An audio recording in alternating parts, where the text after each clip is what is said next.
Thank you very much. So this talk is going to be about computer vision in Python. It's my first time at Pygrunn, so I didn't really know what to expect as far as your knowledge of computer vision is. Python, that I sort of took it for granted, that's your experts. So this is going to be a bit of a combination of computer vision, particularly deep learning, which is what we use, and some code examples in Python. A little bit about myself. I work at the CIT, at the Center for Information Technology at the University of Groningen, in two teams, data science team and the HPC team. My background is in physics, in optics. I did my PhD here in Groningen some time ago. And we work in the data science team. We work on several different types of projects, computer vision, natural language processes, and other data science type of projects. And mainly we do it in Python, which is, I guess, why I'm giving this talk today. The contents, I'm going to start with a very brief introduction to deep learning. This is where I don't know how much you know, so it's either going to be very brief and very boring, or not brief enough, or the other way around. So, and then go into computer vision and convolutional neural networks. This is a particular type of computer vision algorithms that can be used and that we use.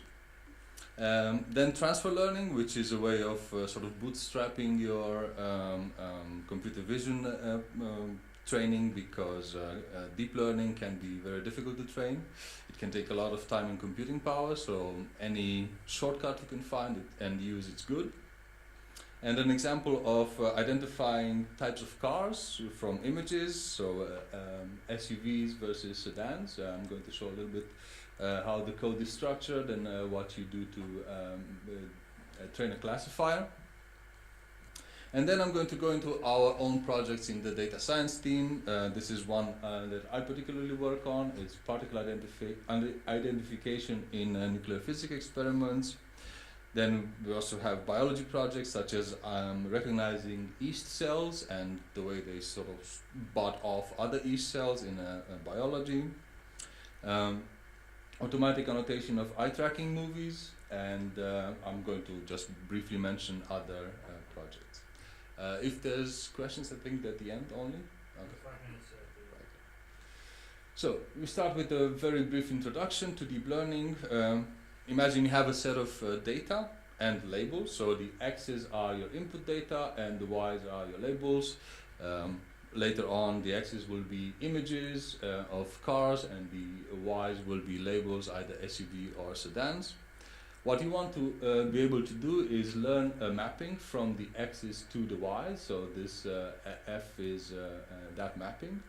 And these would be the predictions. So if you see a new car that you haven't seen before, can you reliably predict its type? And the way to do that in deep learning is using artificial neural networks.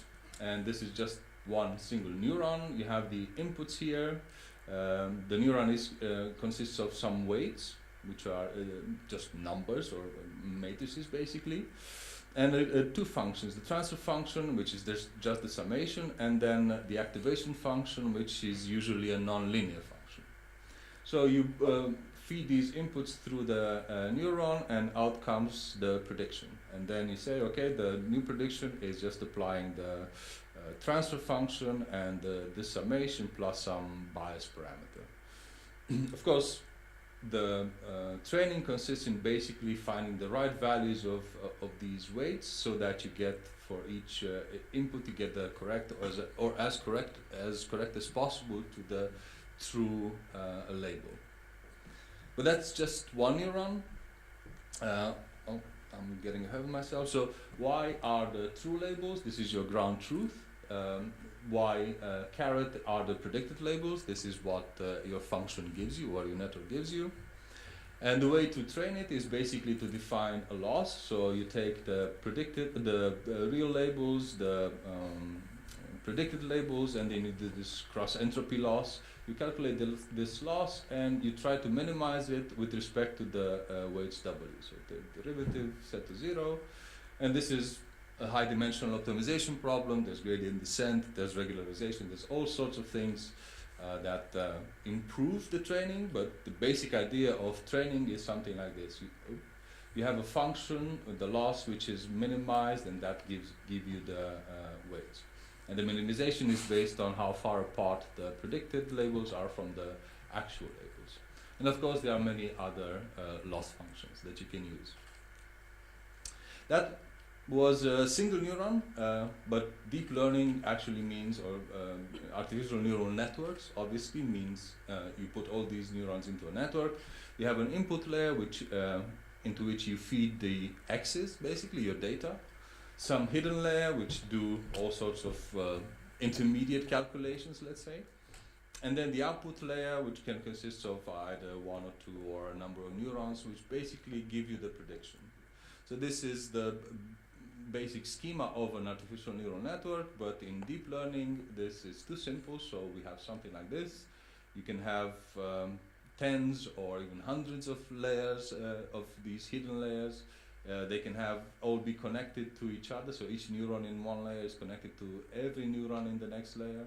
This is one type of neural network, and then because of the complexity you can sort of classify these neural networks into different types. This is a fully connected network, so every neuron is in one layer is connected to every neuron in the previous and subsequent layers. There are convolutional neural networks. This is a sort of a schematic representation of a convolutional neural networks, and I'm going to get back to that. And there are recurrent neural networks, and these are usually used when you have time series data, so data that is not independent but depends on the previous thing that you've seen. So this is the sort of, just to impress you a little bit, this is how complicated neural networks can get.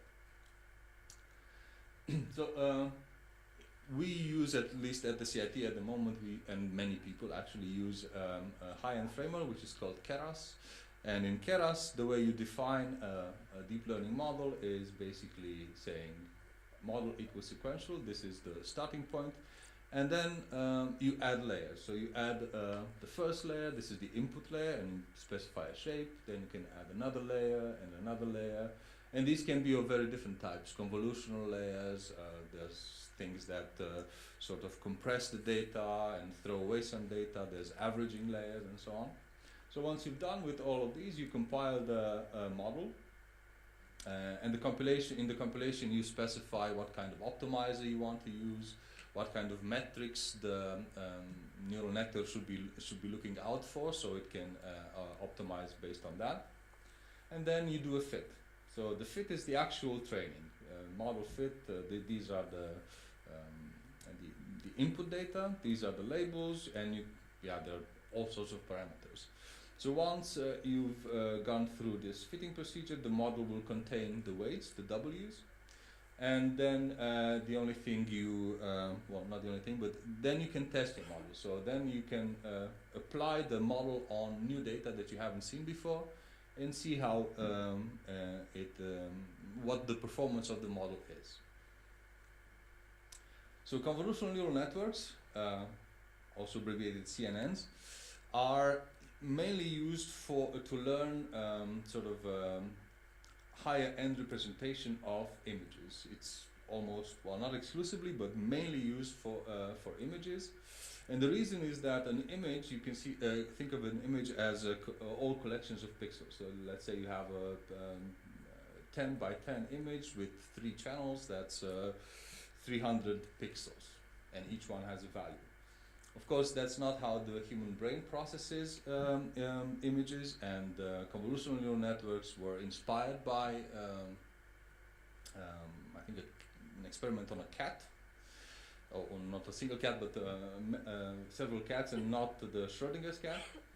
So what the human brain and mammalian brains in general do are detect very low-level features in sequentially. So the neural cortex is arranged in levels. The visual cortex is arranged in layers of neurons, and the more basic layers detect things like edges. So you see a contrast between the color here and the color here. That means there's an edge here.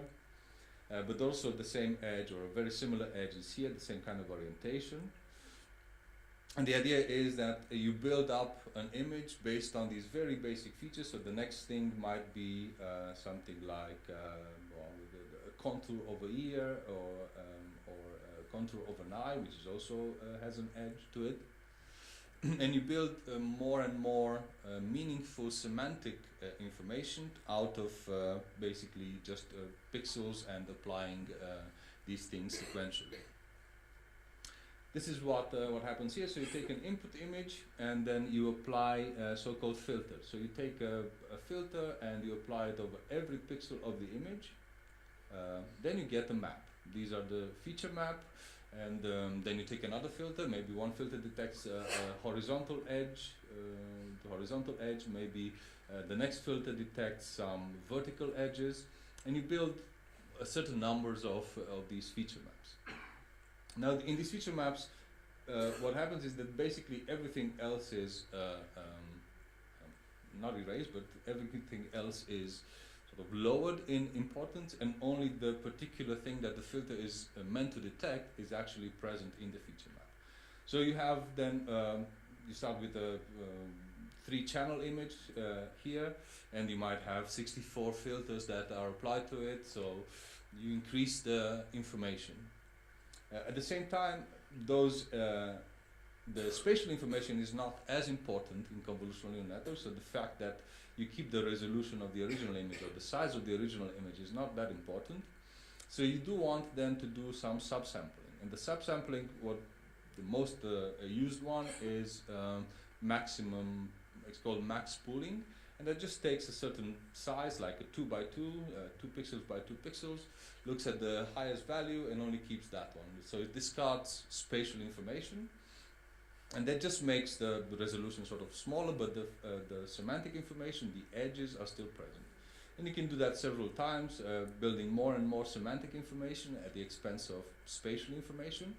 And in the end, you might end up with 128 filters of size 4 by 4, for example. So these are all sort of images, but not quite.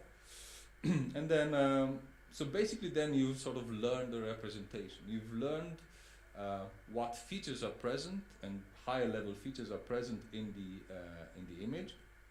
And then you can do something with that. So you can, for example, build a fully connected layer. So these are single neurons, each connected to the previous layer. And then a classifier on top of that will just output whether it's a robot or it's a cartoon or a real scene, for example, based on the labels that you already have.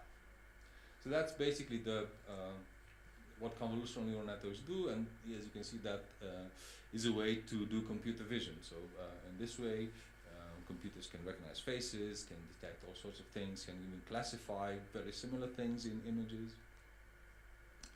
Yeah, so that's a schematic representation of this. In Keras, this is an actual code for an actual convolutional neural network, but it's basically what I've shown before, except with all the things filled in. So now you have convolutional layers, you have max pooling layers, you tell it to use, so the original image is 800 by 800 and RGB, so 3 channels. At each convolutional layer, it applies 10 filters, and then you go back to here. This is the summary of the model. So and now you have about 4,000 parameters that you can train, and you can see all the layers here. And you can see how the size, this 800 by 800, goes down, down, down, all the way to 25 at the end here. So you have 25 by 25 by 10 features. But this can be quite expensive to train, because that was a very, and what I showed the code was a very simple toy model, but most convolutional neural networks have hundreds of layers and have millions and hundreds of millions of parameters. So that's difficult. That's difficult to train. It takes a long time. Transfer learning can help with that. Transfer learning is basically reusing a pre-trained model, which is trained already on a large amount of data. And these are some names of models. And what I'm going to show you now is how to use this Inception to predict differences between sedans and SUVs. So you have here the images. This is an SUV, it's a big car.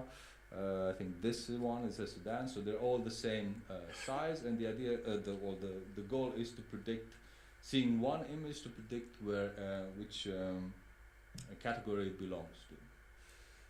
Yes, that's basically the prerequisites. There's keras, you import the sequential, then a few other types of layers, so all these are layers, and then you also need some pre-processing, for which we use scikit-learn. So first thing is basically to pre-process the images. So this is already a predefined function in scikit-learn. That means normalize everything and to 0, 1 and make sure it's the same size. And then define this Inception model with some weights, but do not take all the model, so exclude the top layer. The top layer is the layer that classifies. So the original model was meant to classify about 1,000 objects, or classify images into 1,000 categories. That's not what we have. We only have 2 categories. So we don't need the top layer. We just need the rest of the network, basically. So then you can use the base model, this Inception, to basically transform, this predict will transform your images into features. And these features will not be actual images. They will have the same kind of 25 by 25 by 10, so you can't interpret it as an image. And once you've done that, actually you can see here, these are the number of, so how many images you have. And the shape of an image is 8 by 8 by 2048. So these would be 2048 individual color channels, if you think of it as an image, but just an 8 by 8 very small image. So this is what the Inception without the top layer gives you. And now on top of this, you can build your classification. So now we can train the top layers. And you just need to have an input layer with the correct shape, which is just the shape of the features that we just transformed. And then there's some average pooling and some extra layers here. And the last layer is the classification. So it's either SUV or sedan. And if you look, right, that's the optimization. So if you look at the model, now the model looks like this. It only has very few layers, but that's because the input is already pre-processed. But it does have about 2 million parameters. So it's still a large network, but not as large as it would have been if we had to train it from start.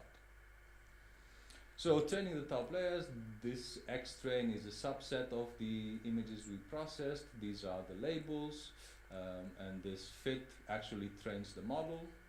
And as you can see here, there are a few metrics that are being printed. The accuracy on the training set is about 98%, but this validation is a more fair metric, and that's about 92%. And we can also look at how during the training, so these are epochs, this is during the training, how the accuracy, the validation accuracy and the loss behave. So the validation accuracy goes about 90%, the loss decreases, but you see that actually then it starts to go a little bit up. So the number of epochs also determines where you end up. And if you look at the test set, so now these are images that the model has never seen before, and we want to see how it does there. Then you can see there's all the metrics are above 90%, which is good, but it's not state of the art. But you can train this classifier very quickly by using basically using transfer learning. So in the 5 minutes that I have left, I'm going to talk about some of our projects that we use. The project that the first one is the one that I work on, and that's looking at basically particle collision experiments in nuclear physics and trying to get all sorts of information. So this is a sort of an image. These are all detections of particles, or basically energy, in a detector. And the goal is to recognize the particle and to also extract their momenta. And that's something we're currently working on.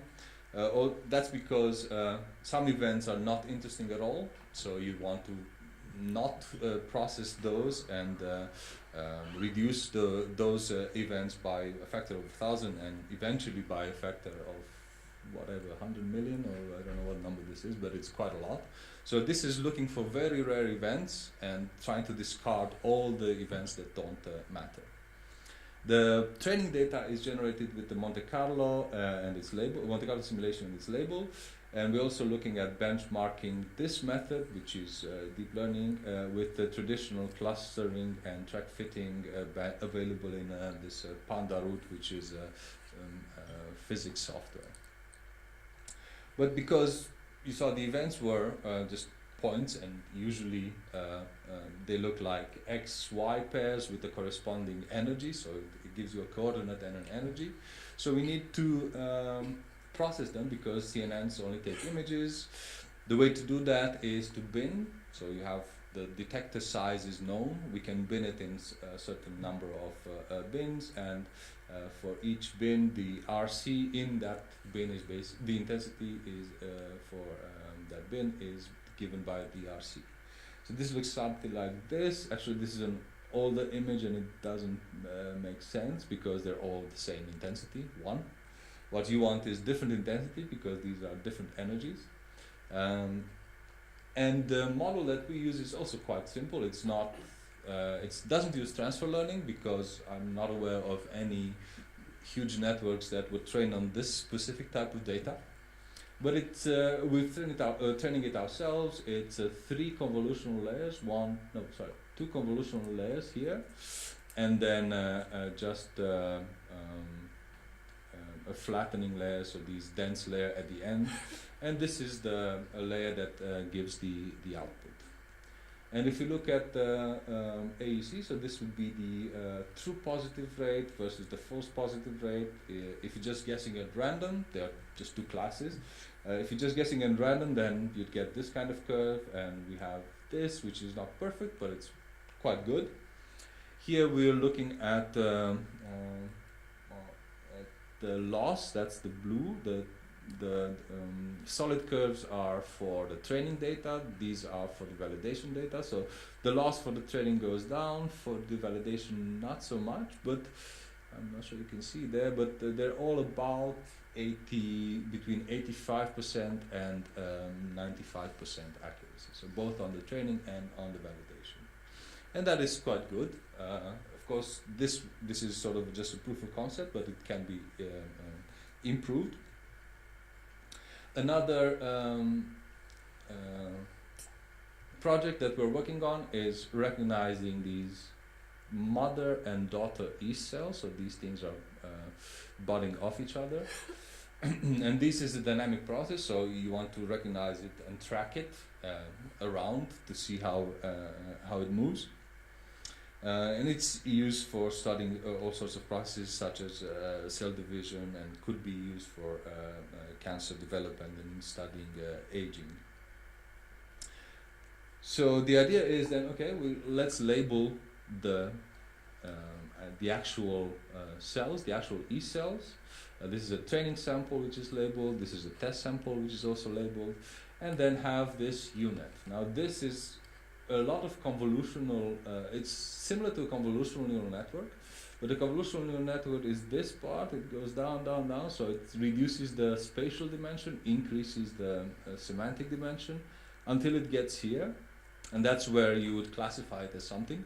But now we don't want to classify the whole image, but each pixel in the image. Does it belong to a E cell or not? That's the question. So for that you have to basically reverse this one, go back up. You've learned something about it, keep that information, but also increase the spatial dimension. This is sort of a standard network that's being used in segmenting images. Segmenting meaning detecting what objects are in an image. I'm going to skip this because it's just convolutional and some concatenation, and look a bit at the results. So true positives are, oh, that's a shame. The colors don't match really.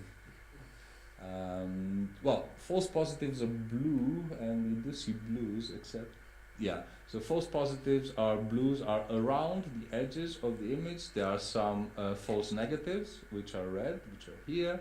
These purple ones are actually the pink ones. That's the true positives, and the background is the gray, so that's the true negative. So that's quite good. Most of the cells are recognized, are split, or are recognized as being part of cells. It's still a work in progress. Let's see. Yeah, I can go with this one. So this is, I think, the last one I'm going to talk about in just a couple of minutes. What we have here is in the psychology department, they show kids picture books, and they have glasses on that film and also track their gaze. So the idea is you have videos of these picture books taken with these glasses, and also gaze tracking information, also the audio track. Now, can you automatically annotate each frame and tell, well, now the person is looking at a cartoon duck or something like that. And the way we, and also, yeah, that's the second part of the project, transcribe the audio and align it with this annotation. So, so you can do some correlation analysis between the two. The strategy is to mark the pages with some unique codes and then identify the page and its corner based on those codes, and we're using CV for that. And then compare this with the pre-annotated database and match the annotation. So it looks like this. This is the image. These are the codes. The dots here on the edge. These are the corners. So what the algorithm detects is the entire area of interest in the page. That's the cyan line, and then each individual corner in particular. And these codes actually encode. Well, the whole code encodes. This is page 27. And this is corner upper left of that page. And I think I'm going to skip this and these and just show you some pictures of my colleagues, and thank you very much for your attention.